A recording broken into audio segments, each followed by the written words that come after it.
L'hôtesse de l'air l'a giflé sans raison, ce que ce passager noir a fait ensuite a bouleversé l'Amérique. Malik Johnson n'avait jamais cherché les projecteurs. Il n'avait rien d'un révolutionnaire, d'un militant, ni même d'un homme à grandes paroles. C'était quelqu'un qu'on pouvait croiser tous les jours sans s'en souvenir. Discret, calme, effacé parfois, mais profondément ancré dans des valeurs solides, forgées par les luttes invisibles de sa vie. Il avait grandi dans les quartiers nord du Bronx, dans un petit appartement aux murs fatigués, partagé avec sa mère et sa sœur cadette. Son père, parti avant qu'il n'apprenne à lire. Sa mère, Angela Johnson, était une femme d'une dignité inébranlable. Aide-soignante dans un centre gériatrique, elle avait élevé ses enfants avec peu de moyens mais une fierté immense. Elle lui répétait souvent « Quand il ne te voit pas comme un homme, fais en sorte qu'il ne puisse pas t'ignorer comme être humain. » Cette phrase avait guidé toute sa vie. Malik n'avait jamais connu la facilité. Il avait trimé pour décrocher une bourse, travaillé de nuit dans une supérette pour payer ses manuels, et obtenu avec brio son diplôme en ingénierie informatique à la NYU. Aujourd'hui, il travaillait pour une start-up prometteuse de Manhattan. Mais malgré ses compétences, il savait que dans beaucoup de lieux, on continuait de le regarder comme un gars du Bronx. Comme un homme noir avant tout. Ce matin-là, il était particulièrement préoccupé. Sa mère venait de subir une opération délicate du cœur. Il avait appris la nouvelle la veille et réservé le premier vol disponible pour Los Angeles. Il n'avait ni faim, ni sommeil. Juste cette urgence silencieuse qui ronge les entrailles, voir sa mère, lui tenir la main, lui dire qu'il est là. Quand il arriva à l'aéroport JFK, il portait un simple sweat gris, un jean noir bien repassé, et une montre offerte par sa sœur pour son dernier anniversaire. Il avait voyagé assez souvent pour savoir comment éviter les ennuis. Il était poli, préparé et ponctuel. Mais parfois, la politesse ne suffit pas. Dès qu'il mit le pied dans l'allée du vol 1152 de la compagnie Blue Wing, Malik sentit ce froid étrange, comme un courant d'air glacial traversant l'allée. Ce n'était pas la climatisation. C'était un regard.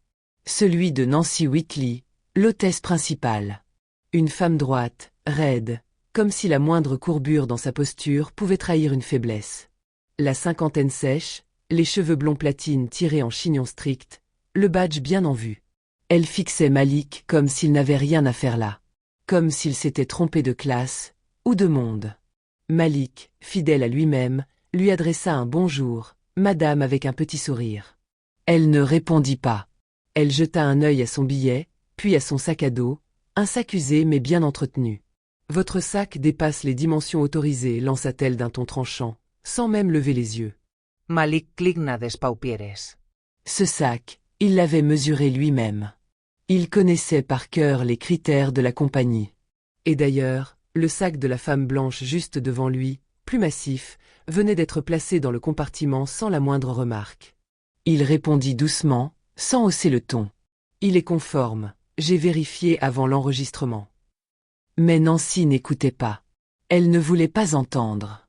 Elle attrapa le sac comme s'il s'agissait d'un objet sale, le jeta dans le compartiment, et referma la porte d'un coup sec, presque théâtral. Comme pour marquer son territoire. Autour, quelques passagers s'étaient retournés. Certains avaient baissé les yeux. D'autres regardaient Malik, curieux de voir s'il allait réagir. Mais il ne dit rien. Il inspira longuement, baissa les yeux vers son siège, et s'y installa. Le vol 1152 poursuivait sa trajectoire dans le ciel californien. Vu de l'extérieur, tout semblait calme. L'appareil glissait au-dessus des nuages comme un oiseau sans souci. Mais à l'intérieur, dans le siège 22B, Malik Johnson luttait contre le sommeil, l'inquiétude, et ce poids familier qu'il portait sur les épaules. Il n'avait pas dormi depuis plus de 24 heures. Son regard s'attardait sur les lignes d'un roman qu'il lisait pour la deuxième fois, sans vraiment y prêter attention.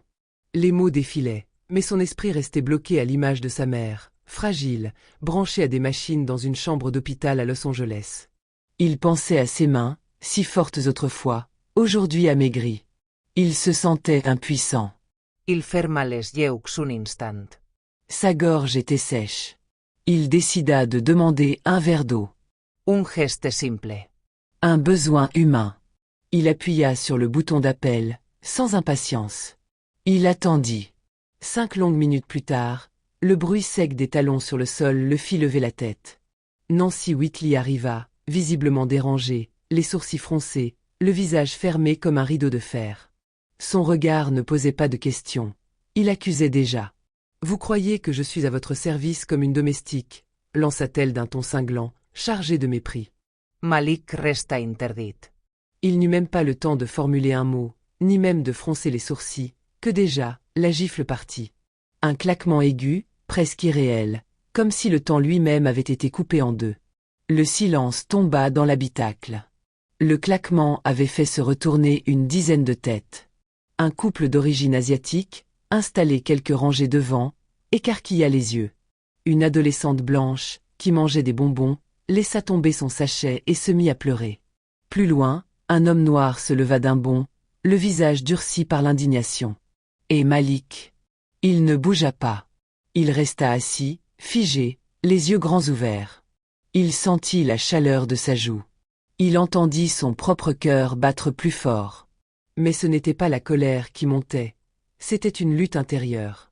Une guerre silencieuse entre l'instinct et l'éducation. Entre la douleur et la dignité. Il savait ce que les gens attendaient. Qu'il se lève. Qu'il crie.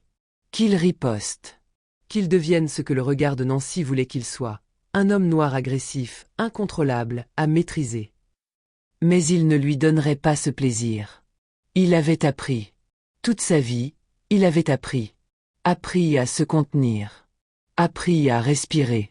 Appris à survivre dans un monde où son calme était sa meilleure armure. Il serra les dents. Puis, lentement, méthodiquement, il glissa la main dans la poche intérieure de sa veste. Il sortit son téléphone, l'alluma, ouvrit la caméra. Et il filma. Il filma le visage de Nancy, son expression déformée par une rage incompréhensible, par une haine qu'elle-même ne comprenait peut-être pas. Il la filma parce qu'il savait que les images ne mentent pas, là où les mots peuvent être retournés. L'équipage accourut. Une hôtesse plus jeune tenta de comprendre la situation. Nancy, haletante, pointa un doigt accusateur. « Il m'a provoqué. Il était agressif. Il m'a menacé. » Sa voix tremblait, pas de peur, mais de panique. Elle sentait déjà que la scène lui échappait. Mais plusieurs passagers s'étaient levés. Ils avaient vu. Ils avaient entendu. Et ils n'allaient pas se taire. Parmi eux, une jeune femme noire aux cheveux courts, assise à la rangée 18, prit la parole d'une voix forte. « C'est faux. Il n'a rien dit. Il a juste demandé un verre d'eau. » Une autre passagère se leva, une étudiante en droit, Naomi, la vingtaine. Brillante, assurée. Téléphone à la main, elle déclara. « Je l'ai filmé. Il n'a fait aucune menace. Il a été calme. C'est elle qui l'a agressé. » Le murmure grandit dans l'habitacle, comme une marée montante. Des regards de soutien se tournèrent vers Malik. Certains s'approchèrent, posèrent une main sur son épaule, lui tendirent une serviette, un mot de réconfort. Nancy, elle, commençait à reculer. Son visage perdait de sa superbe. Elle n'avait pas prévu ça. Pas cette solidarité. Pas ces preuves. Pas cette dignité silencieuse qui faisait de Malik un homme plus fort qu'elle n'aurait pu l'imaginer. Quand l'avion atterrit, les agents de sécurité montèrent à bord. Nancy fut escortée, mais pas arrêtée. Malik fut conduit à l'écart pour être interrogé, pendant que les médias, déjà alertés par les vidéos en ligne, affluaient à l'aéroport. 12 heures. Il n'en fallut pas plus. En 12 heures, la vidéo de Malik Johnson se retrouva sur tous les écrans, tous les réseaux, toutes les bouches. On y voyait un homme noir, calme, demander un simple verre d'eau. On y voyait une hôtesse blanche, le visage dur, prononcer des mots violents. Et puis le geste. La gifle. Capturée sous plusieurs angles. Partagée par des témoins indignés. Amplifiée par des millions d'échos numériques. La vidéo était brutale dans sa simplicité. Elle n'avait pas besoin de commentaires. Elle disait tout. Sur TikTok, Instagram, Twitter, Facebook, YouTube, partout, les hashtags #justice por Malik et #bluewins raciste explosayent. En quelques heures, la vidéo avait été vue plus de 80 millions de fois. Elle passait en boucle sur CNN, Al Jazeera, BFM TV, BBC, MSNBC. On la décortiquait image par image. Les plateaux télé se remplissaient d'experts, d'avocats, de sociologues, de personnalités outrées. Mais Malik, lui, restait silencieux. Pendant 5 jours, il ne fit aucune déclaration publique. Pas de tweet. Pas de vidéo. Pas de plainte personnelle.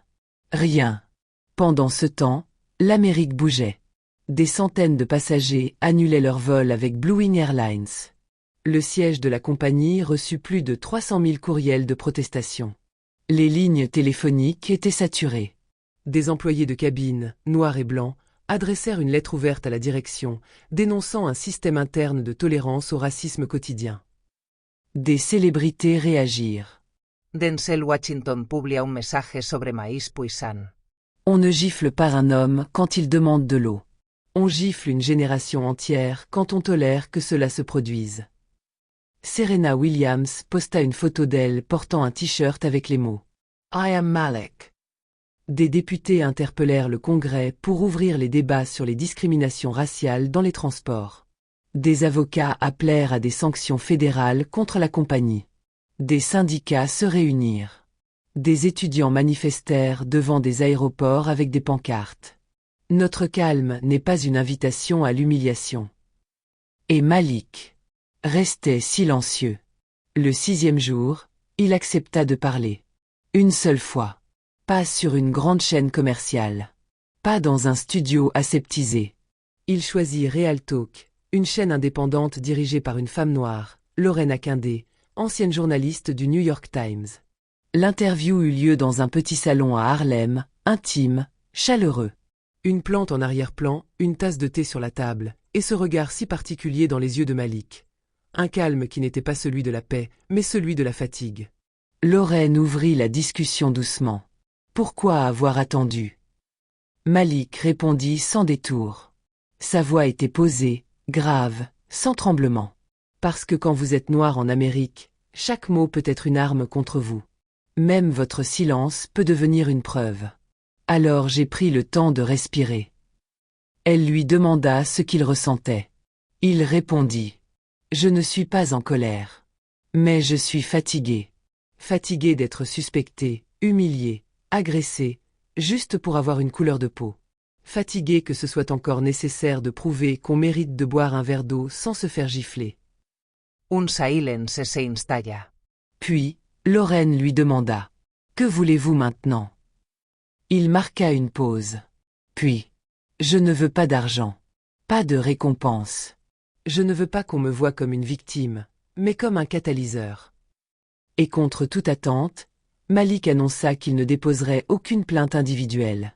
À la place, il lança un recours collectif, réunissant 32 autres passagers noirs ayant, eux aussi, vécu des discriminations dans des avions au cours des 10 dernières années.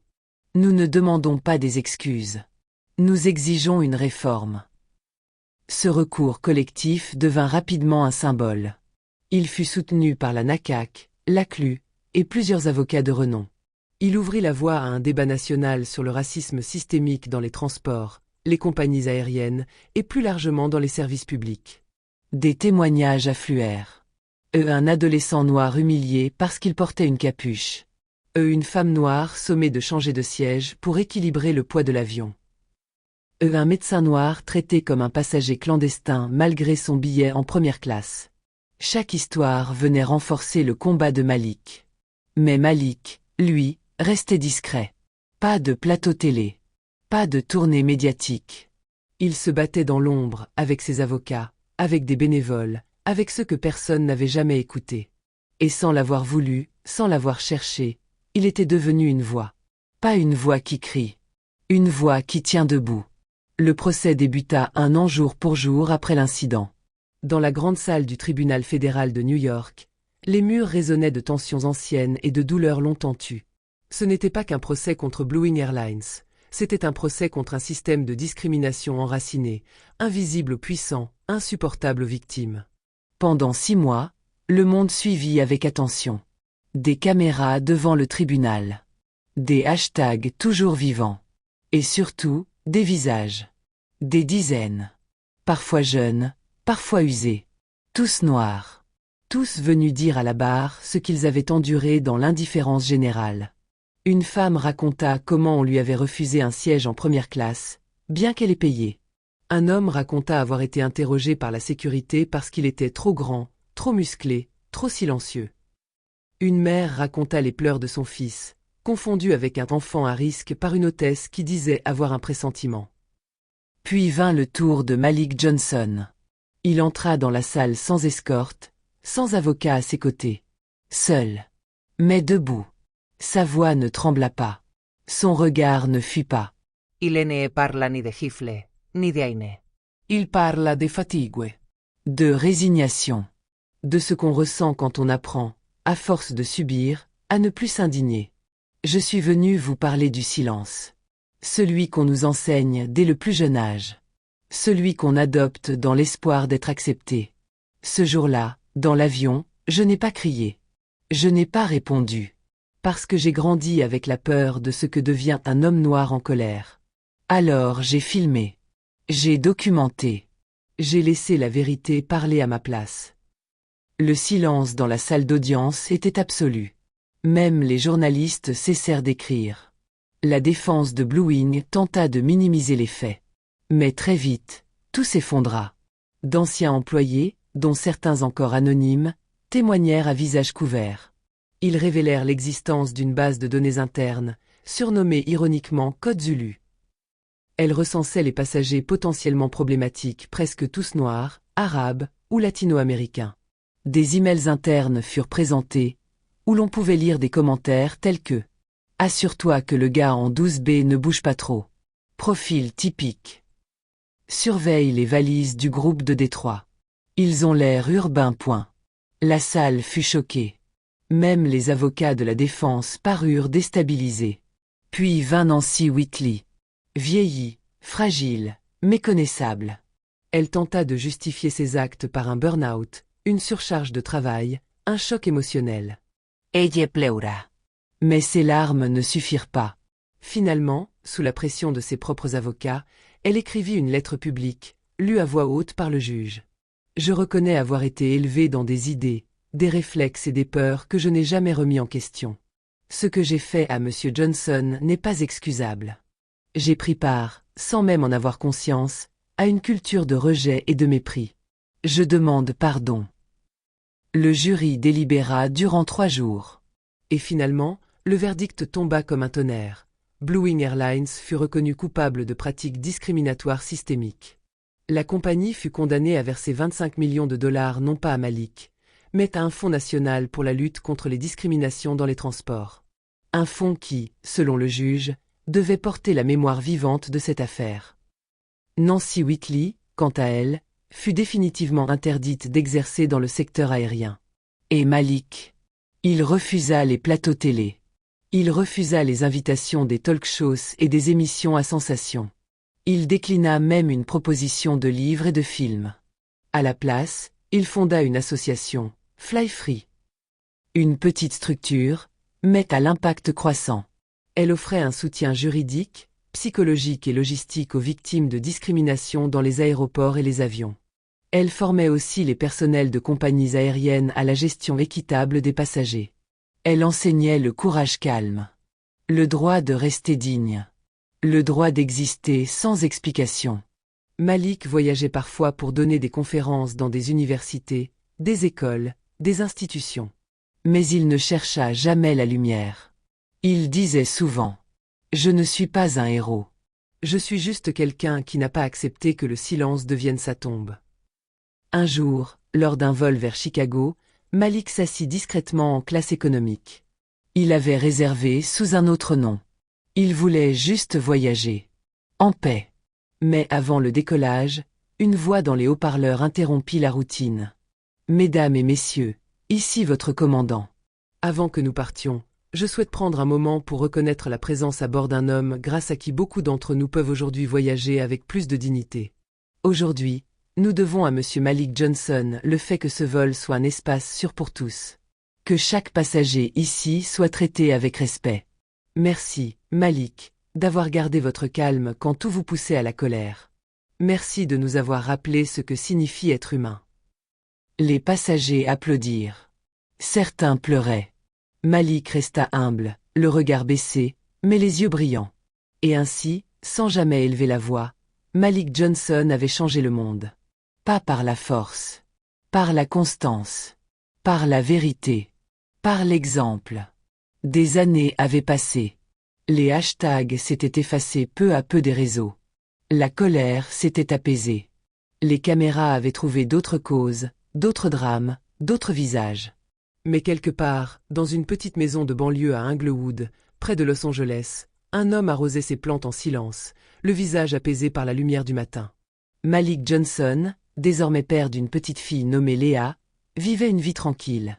Il travaillait à distance pour une entreprise de cybersécurité, refusant toujours les offres des grandes compagnies qui voulaient le recruter pour améliorer leur image. Lui ne cherchait pas à améliorer des images. Il cherchait à changer les réalités. Sa mère, remise de son hospitalisation, passait souvent à la maison. Elle appelait sa petite fille la joie de mes vieux jours et disait de Malik: « Mon fils a vaincu sans guerre. Il a parlé sans crier.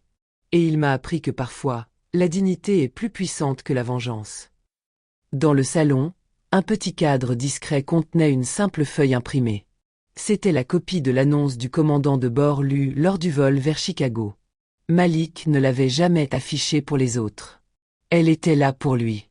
Pour se rappeler que, parfois, le bien le plus révolutionnaire qu'un homme puisse offrir au monde, c'est le calme dans la tempête. Un jour, Léa rentra de l'école en pleurant. Elle avait à peine 7 ans. Un camarade de classe l'avait appelée sale noire. Malik la prit dans ses bras. Il ne lui dit pas « Tu es forte ». Il ne dit pas « Ignore-le ». Il lui dit doucement « Ce que tu es, c'est une vérité. Et la vérité ne crie pas. Elle attend. Et un jour, elle se tient debout, et tout le monde la voit. » Elle Association Fly Free Grandit. Elle ouvrit des antennes à Londres, Paris, Johannesburg, Rio. Dans chaque aéroport majeur du monde, des affiches mentionnaient un partenariat. Nous sommes un espace soutenu par Fly Free. Toute forme de discrimination sera poursuivie. Certains oubliaient le nom de Malik. Mais beaucoup se souvenaient du symbole. Et sur un mur d'un terminal de l'aéroport JFK, un artiste anonyme avait peint une fresque. On y voyait un homme debout dans un avion. Calme. Les bras croisés. Derrière lui, des visages de toutes les couleurs. Et en dessous, une phrase gravée. Il n'a pas crié. Il a changé le ciel.